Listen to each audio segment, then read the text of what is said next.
11, Jacques Serret, vous recevez Françoise Gatel, ministre de l'Aménagement du Territoire et de la Décentralisation. Bonjour Françoise Gatel.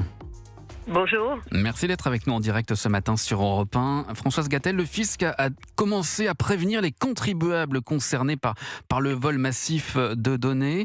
Vous, personnellement, avez-vous reçu ce mail ? À ma connaissance, je ne l'ai pas reçu, ou je ne l'ai pas reçu encore. Vous êtes ministre, vous êtes aussi bien sûr citoyenne et contribuable.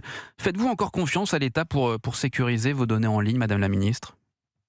Oui, moi je fais confiance à l'État puisqu'il y a une totale transparence et un engagement très fort du Premier ministre qui a réuni une cellule de crise dès hier. On sait que les cyberattaques sont extrêmement nombreuses, parfois pour des raisons politiques malveillantes, mais aussi pour des questions d'argent et de mauvais business, si je puis dire. Donc il y a un audit qui est en cours, la transparence est totale puisque les contribuables particuliers ou entreprises impactées vont être informés. Et puis, il y a eu un plan de sécurisation qui a été lancé au mois d'avril pour la sécurité interministérielle, cette cybersécurité.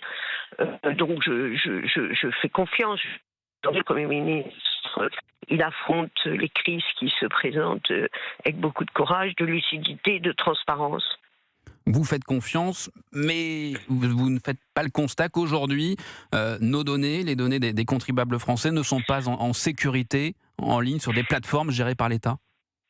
Ce que l'on voit, c'est aujourd'hui, il y a à la fois une fragilité, non pas parce que les systèmes, on n'aurait pas pris en compte la nécessité de sécurité, mais parce qu'on voit bien aujourd'hui, il y a des hackers qui ne craignent rien, qui sont plus que performants et qu'on doit sans doute se réarmer là aussi davantage pour vraiment se mettre à l'abri de toutes les attaques qui viennent de partout et qui touchent à la fois tous les pays. Et je me souviens quand j'étais au Sénat, on a vu aussi des attaques de collectivités, des attaques d'hôpitaux, et aujourd'hui l'État a engagé avec ses collectivités, ses établissements publics, vraiment un accompagnement très fort pour sécuriser les choses. Donc